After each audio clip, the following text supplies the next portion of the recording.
Good evening, everyone. Welcome to another video. Hope you're all having a very good Friday, capping off a long-ass week of news today, talking about the Scrapper. So we mentioned it just a little bit yesterday, where on the official blog, ArenaNet revealed some of their skills. Today, we're going to go in-depth. We're going to go comprehensive. And why? Because Points of Interest did air, and it gave us all of the details. Now, while you guys won't think of me much as an engineer player, if you follow me out on YouTube, it's actually probably my second most played class. So I do think I have some insights about the synergies it will have, not just for itself, but also among its other specialization lines. Namely, one thing I've been very keen to focus on with the Scrapper is this. For engineer, for me, generally, I tend to always be on triple kits or double kits, and that means that I don't often see too much of my main hand weapon, and there's going to have to be some very convincing new utility skills for me to run those, and then thus experience more of the hammer at the same time and more of the new tool belt stuff and so on. So that's been something I've really tried to focus on, and we'll talk about how well ArenaNet pulled the Scrapper off. But before we jump into that, there was a little bit of news right at the start of Points of Interest. You might have missed it if you appeared even just a little bit late, which I originally did, and that is the fact that this was the last Points of Interest. That's right, rest in peace, Points of Interest. You are gone, you are out of there. Okay, so don't let me exaggerate too much. There will still be shows with ArenaNet that talk about this kind of thing for the game. Hopefully weekly streams. They haven't given us the details, but as many of you should know, TwitchCon is coming up, and ArenaNet are pushing a lot of different things at TwitchCons. There's going to be a wide variety of news, some of it that I can't talk about just yet, but it'll be interesting to see. So far, we've had confirmed that the official release trailer for Heart of Thorns will be at that convention, and now they've also confirmed to us that there'll be a stream, basically with Ruby, of what is essentially Points of Interest, but not Points of Interest, that will cover the Druid. Yeah, think about that. Every elite specialization has been revealed except the Druid. Absolutely 100% seems that long break we had a long time ago with the elite specializations, they were working on the Druid. They wanted the Druid to come out after Reaper Man, and it just wasn't happening. And we had a long break. It pushed and pushed and pushed until eventually they just had to move on to something else. So what exactly are they doing? Why are they getting rid of Points of Interest? Well, it looks like they're launching something new called ArenaNet TV. And they've kind of revealed the logo to us a bit, but we're really not sure how this is going to work. It's going to be something to do with a lot of broadcasting over on Twitch. And again, TwitchCon should be giving us those details. There are some other things up in the air too. You guys who have been watching a lot of Points of Interest will recall Ruby has wanted to do an episode on the new legendary weapon progression and acquisition and so forth for a while. And if this was the last POI, what's happening to that? Well, it's confirmed it will be happening on a stream at some point. It's just not under the label POI anymore. I'm not too offended by this. As always, you know, there's heavy criticism at the slightest little thing they do. Let's be honest though, their current format, Ready Up plus POI, they basically became the same show. And now they've just got this new title, or this new thing that they're going to be trying to do. So, we shall see. Anyway, so let's move on to the Scrapper. First of all, let's talk about the name a little. This kind of ties into some of the discussion from earlier in the week. We, of course, thought for the longest time that the name of this elite specialization was going to be the Forge. This was owing to data mining, and all of the data mining was on point. So, why wouldn't this have been the Forge? Well, maybe ArenaNet changed it at the last moment. I've seen these theories because they wanted the data mining to be wrong, and people who don't like this new name, Scrapper, are kind of saying, you know, it's bad, and the only reason they changed it is because they didn't want the data mining, and that's a stupid reason. You know, they blame ArenaNet for what is basically their own speculation in the first place. But it's been an interesting one for me. It definitely seems like the community is once again split as to whether we really like this name or not. Some people really enjoyed the thought of Forge. It had this essence of war to it, of power, and specifically it was kind of a badass name. While when you look at Scrapper, not even considering that there's law that pins this as a derogatory term, Scrapper doesn't sound particularly badass. However, my point in this discussion is that Forge is not fit for purpose as a class name. Forge is too obscure, is too high concept to actually be a class name. Yes, it sounds more badass, but we shouldn't be judging class names purely, or elite specialization names, purely on where they factor in the badass scale, okay? For me, being fit for purpose is far more important, and Scrapper actually works as an elite specialization, and the discussion kind of ends there. Not for ArenaNet, though. They did want to assure people on the topic of this Char law that, you know, points out you get Scrapper warbands. Char, who is untrustworthy, perhaps even, and they have been put on remedial duty by their Centurions. I do have a bit of pessimism in me, and I feel perhaps that ArenaNet forgot this was law.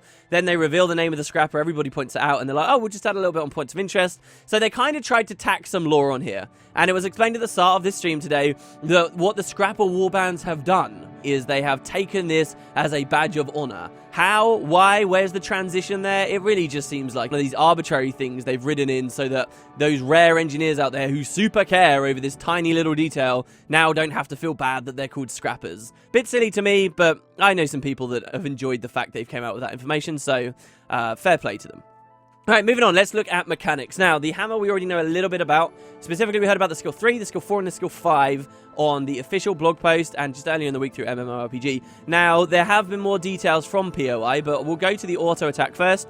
Auto attack's got an interesting little quirk to the way it works. The first auto attack will apply might to yourself. The second auto attack will apply vulnerability to your target, and it cleaves 3 targets. And then the final one will apply both might to yourself and vulnerability to the target. There's a lot of interesting kind of might stacking style stuff, particularly the thing that inspires me most about the scrapper is a flamethrower scrapper, which I'll talk about later on in the video. And just remember the might on the auto attack chain, if you choose to be a hammer wielder as well in that situation, is also going to be quite useful. I think somebody did the maths, and if we look at pure face roll PvE at the moment, where all you care about is the maths of your auto attacks for who does the highest DPS, I believe apparently this works out to be on level or slightly better than grenades. So it could change a few things for like nade spamming NGs who just want to get tons of vuln out, so we shall see. Moving on to the skill 2.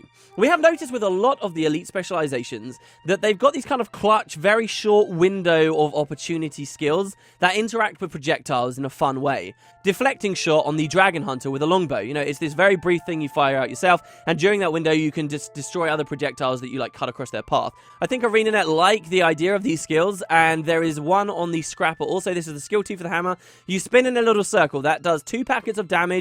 It's a whirl finisher, so if you're in a field, that will, throw out some whirls, and this class actually has a lot of access to fields we'll get to soon. Engineer already by default, can I just say, had a lot of access to fields, and this goes further if you run their new utility skill type.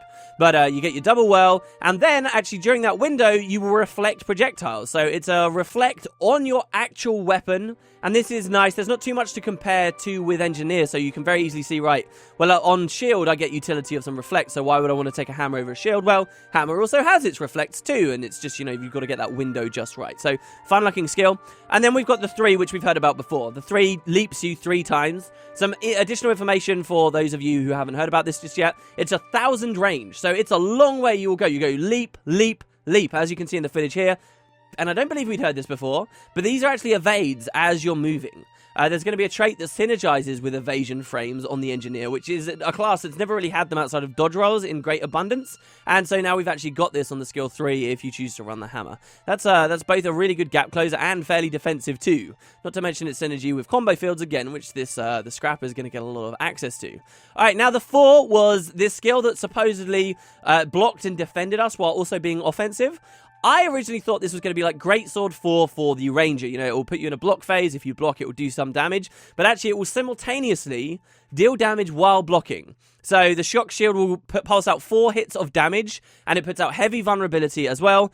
And you're blocking during the actual animation of that attack. I don't think anything in Guild Wars 2 has existed like that just yet. Very similar, maybe Arcane Shield or Focus 5 on the Guardian are a little similar, but they're not really. I suppose you could say Pistol Whip or Blurred Frenzy or Unrelenting Assault are probably the closest things to it, but they work through evasion, not block. Kind of an interesting idea. And then lastly, we've of course got Thunderclap. There's really not too much more to say on this. It's a giant lightning field. Absolutely is not a static field. So a static field is a lightning field that has the ring around it, which we see so many of in the game right now. This is just a lightning field, kind of like the Jarlis road that can be built, and it does heavy stunning action. It's your big power move on your hammer. So that's the hammer. I like the way that it's seated. The skill 3 is incredibly important because this is a melee weapon and you need that way to close the gaps, to keep close to people. And there's in particular a lot of dazing and stunning that the Scrapper can do to keep their enemies sort of incapacitated while they try and well away and hit them. So the Gyro bots. How were these going to work? Were they standard minions? Was it like you were going to be a minion master friggin' engineer? Was it just like having turrets that would walk around with you? Well, it turns out they seem to all have their own kind of flavor. Now, first of all, the heal, I think, is a terrible skill. I cannot, with the tuning, at least that we see on the stream, I just cannot understand why you'd want to run it. Maybe if you were going for this stupid gimmick and you were running Elixir Gun and as much stuff as you could to try and regen people up a lot, maybe you'd run this bot too. But this guy does not seem very good. You've got to remember that Engineer has one of the best, if not the best, and most versatile heal skills in the entire game, that being the healing turret. It can do a lot of stuff. You can be very modular about what exactly it gives you. It's powerful as hell. And so I thought this was going to be a problem with this elite specialization before we even saw what the Gyro bot did. And now, as it turns out, it's about 14-second duration robot that runs around with you, often isn't completely caught up with you, and seems that if you're moving, you know, through rugged terrain, you may miss its benefits. And once every 3 seconds, it seems to pulse out a mediocre heal to you and your allies. Really, where this skill comes into its own is with the F1, the tool belt skill that you get with it, but we'll talk about that soon. Moving on to the other gyro bots, you got the Bulwark bot. Every single one of these, once you activate them, their skill will rotate into a second skill that you can activate to blow them up. When you blow up one of these bots, it does daze to enemies around the area, and you can trait that on death effect too, which we'll get to when we get to the traits. But so what he does by default, the Bulwark, is it's essentially a Mesmer's Phantasmal Defender. Half of the incoming damage, if you're close to it, will go to the bot instead. How useful it is depends entirely on the content we're going to be facing, and depends entirely on the tankiness of that bot itself for some of the other game types too. So we will see. Next, you've got the Blast Gyro, and this guy is summoned a little bit differently to just kind of wandering around with you. What you do with this guy is you actually target a foe.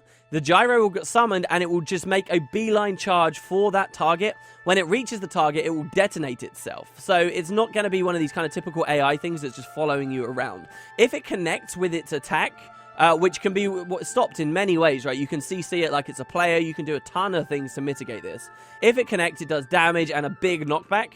The thing is, because of how flavorful this skill is in deploying, and because of how much counterplay I foresee with it, you know, it's an easy tail, it can be easily dodge rolled at the last moment. There's a ton of things you could do to get around this. Because of that, I feel like the knockback is too low. The knockback it's a big knockback, but it's nothing crazy special. It's nothing you wouldn't see on your big old bomb or like a banish on a guardian or something. I feel like it needs a more pronounced effect because it is such a specific thing to land. Perhaps that's just me though. You got the Blast Gyro. Next one also is kind of different with the way it moves. This is the Shredder Gyro. And at first, this seems really underwhelming, but I think could be interesting. This guy, you summon where you want, ground target, you put it where you want, and it will stand in that spot doing nothing other than spinning around forever until it's destroyed or it goes away, right? It's just there to function for well finishers. It just spins, it has a tiny little bit of base damage on it. You can really ignore the number, but it's important that it has the base damage, because what this means is, again, like Arcane Shields, the Focus 5 for the Garden, Aegises, all manner of defenses like that, the lots of ticks of damage. It will break through those, even though it does very little damage. And it's just kind of there so that you can throw it, you can have a combo field down, and it'll go well, and then fire out, you know, these extra condies in most cases, or, you know, if it's a water field, it will be kind of supportive. A light field, it will be cleansing condies on you. So that's interesting. I don't know how much use we'll see, but again, it's a different take on, instead of just having a gyro following you around all over the place. Then we've got the Purge Gyro.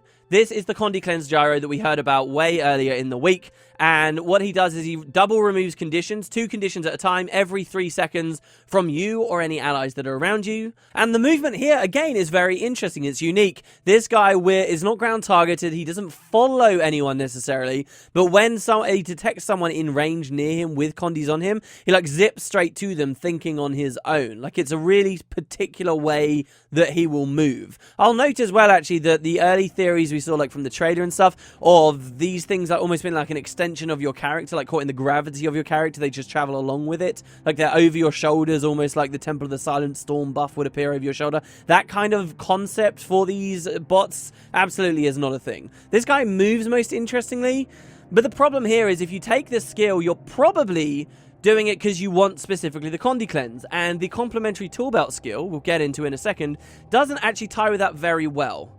So I don't know about this one. And then lastly, let's look at the Elite. This is the Sneak Gyro, again we heard about. Some people have been questioning whether this truly was perma-stealth. It is. It's got a 30-second duration, a 30-second cooldown, so you do have to use it every 30 seconds. But while it's up every 3 seconds, it will pulse stealth out to anyone who's around it, up to 5 targets. It itself will not get stealthed, but in theory, if you have 2 together, they will stealth one another. This wasn't addressed on POI as far as I remember. I mentioned this earlier in the week, and someone did tweet me saying that if you have 2 Nikas in Stronghold, they will stealth each other, and, you know, it kind of works, so maybe these guys would have the same functionality.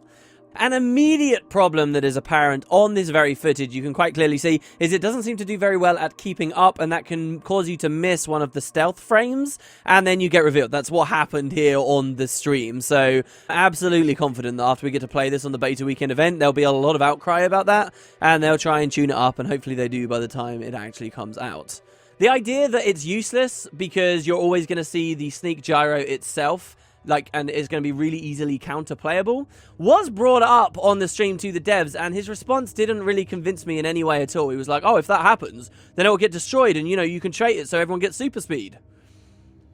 Alright, yeah, but I want it to be stealthed. I'm using it for that. If I wanted the super speed, I'd do it through a much more reliable method.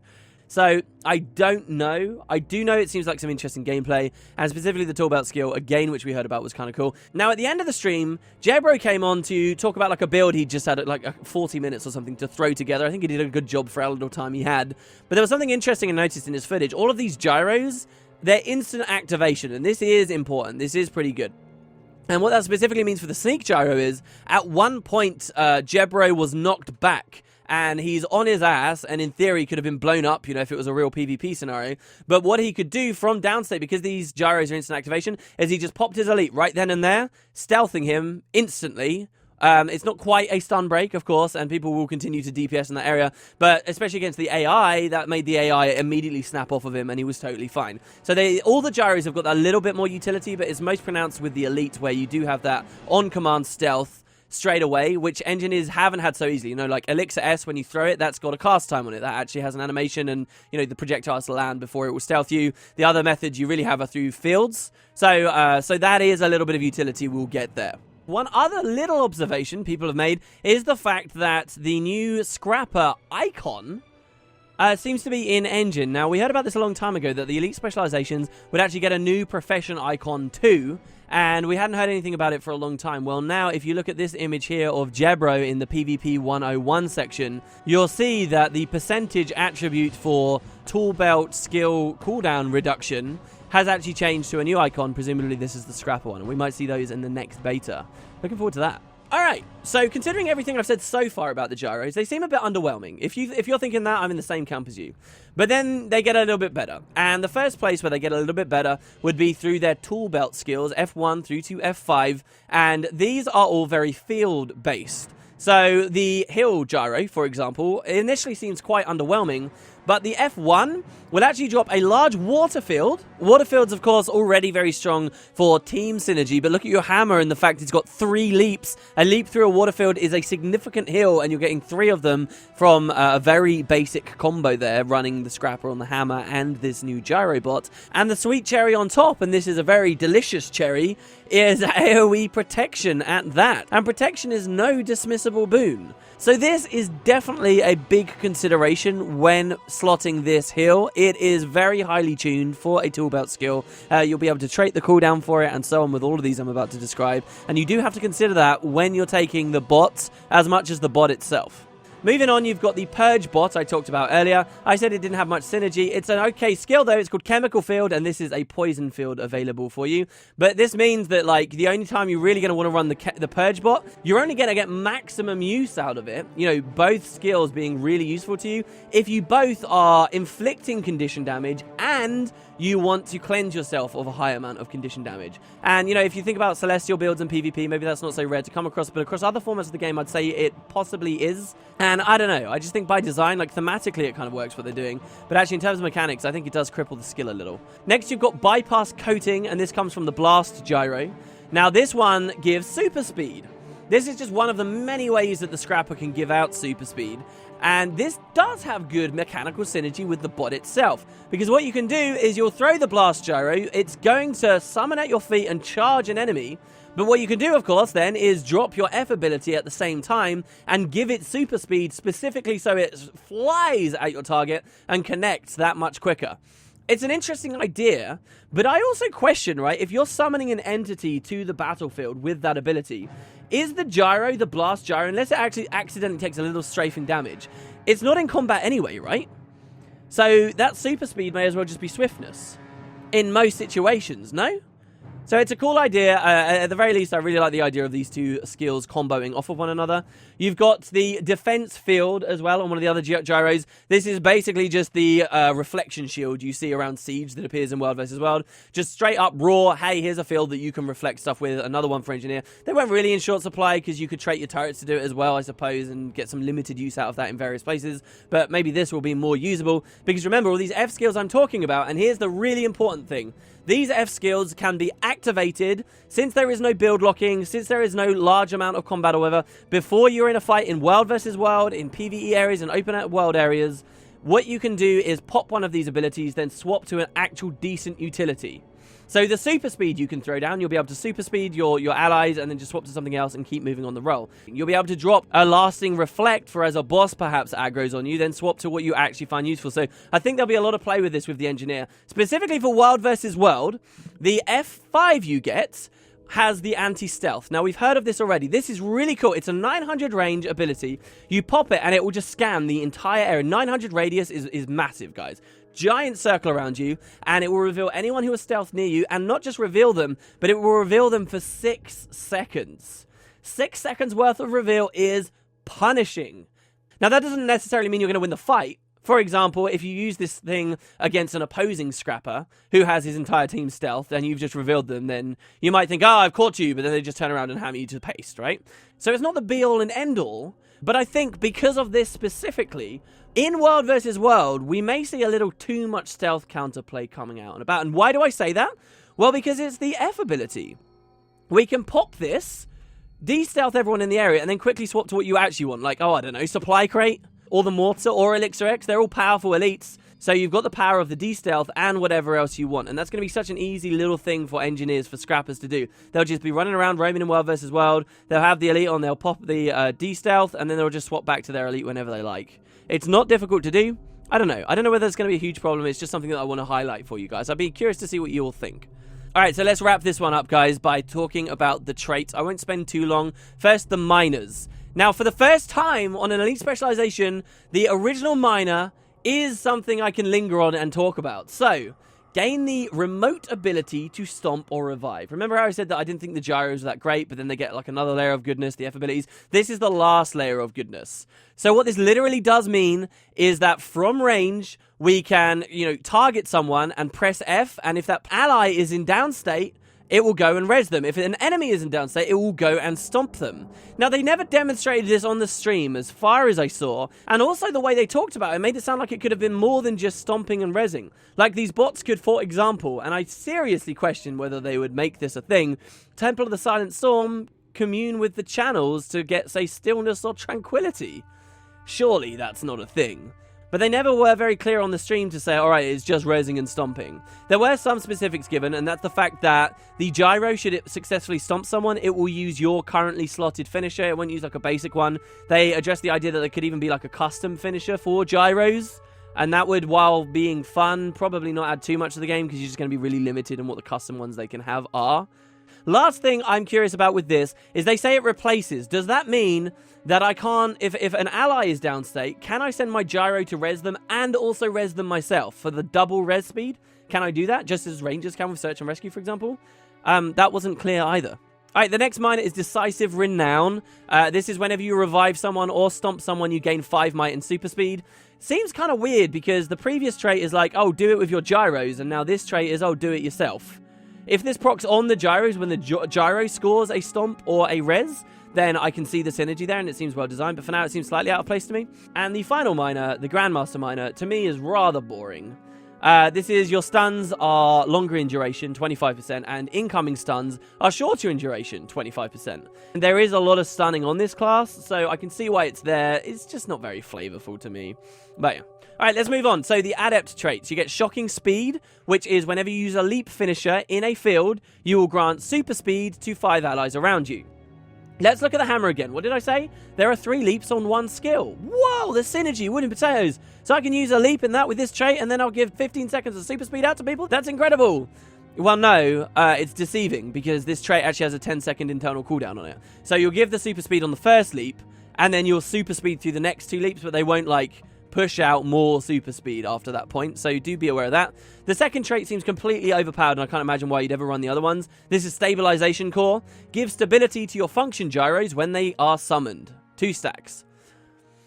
So yeah, just let that sink in for a second, guys. Right, so we're going to be at range. We're going to press F to res a friend with one of our gyros. And then when the gyro does it, it's going to have 2 stability as well. You can't even, like, prevent the gyro from getting the stomp, for example, with your downstate 2. That won't work. It's deliberately 2 stacks. So that you have to stop the stomp going through, and a friend of yours has to help you out by stripping 2 stacks of stability and then get a 3rd CC in to stop these gyros. And you might say, oh, well, wooden potatoes, you know, it's going to take a while for the gyro to go over to the body. No, no, no. They confirm that when you press F, the gyro is spawned on the body.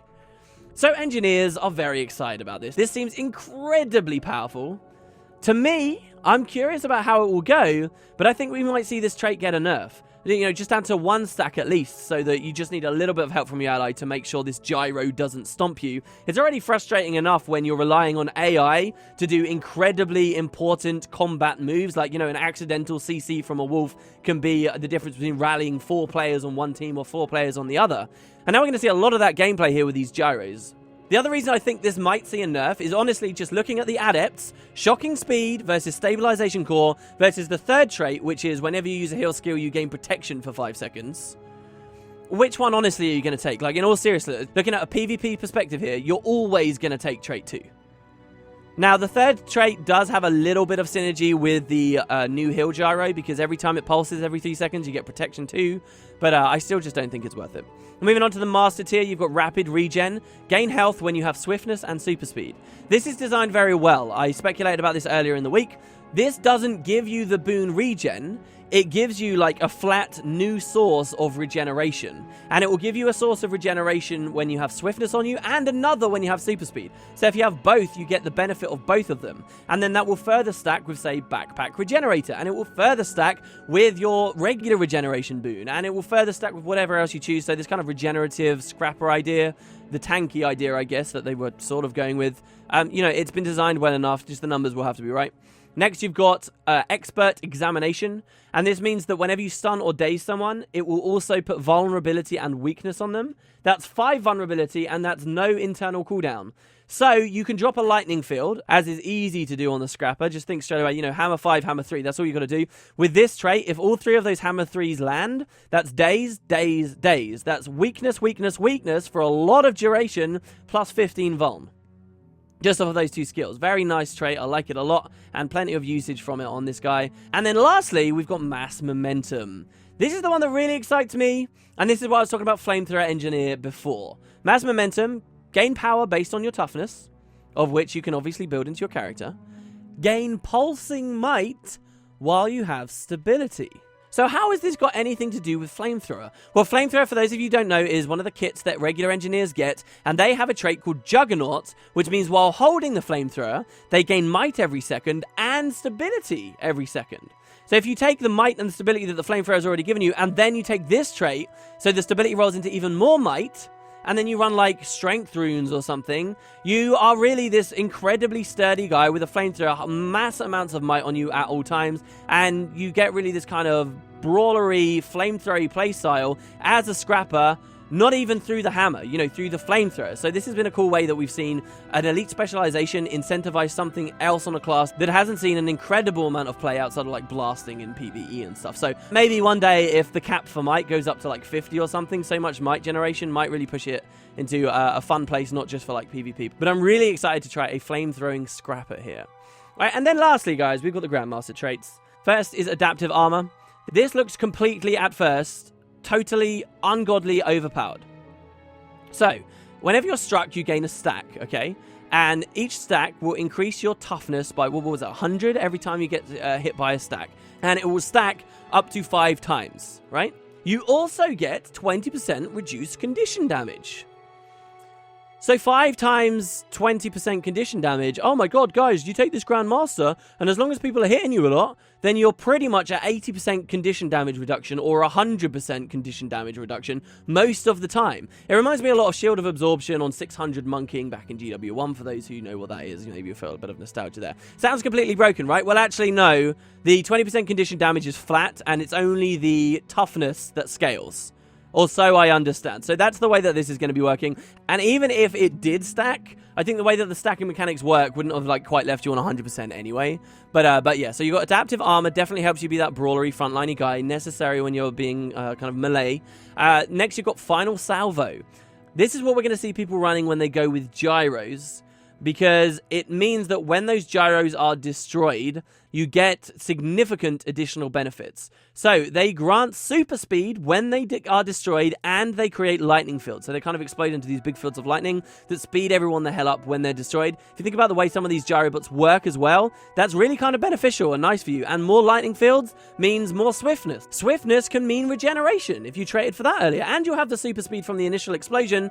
So this is kind of that interesting, really fast scrapper idea. And this is specifically what the dev said when, you know, if you're hiding by your sneak bot, your sneak gyro, and someone blows it up, then at least you get super speed to book it and run away really fast, or super speed to slam your hammer into the face of whoever just revealed you.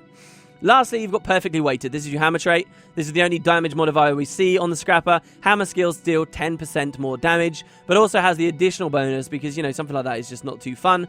That evading will give you 2 stability. And again, that's going to have synergy with the trait we talked about earlier, mass momentum.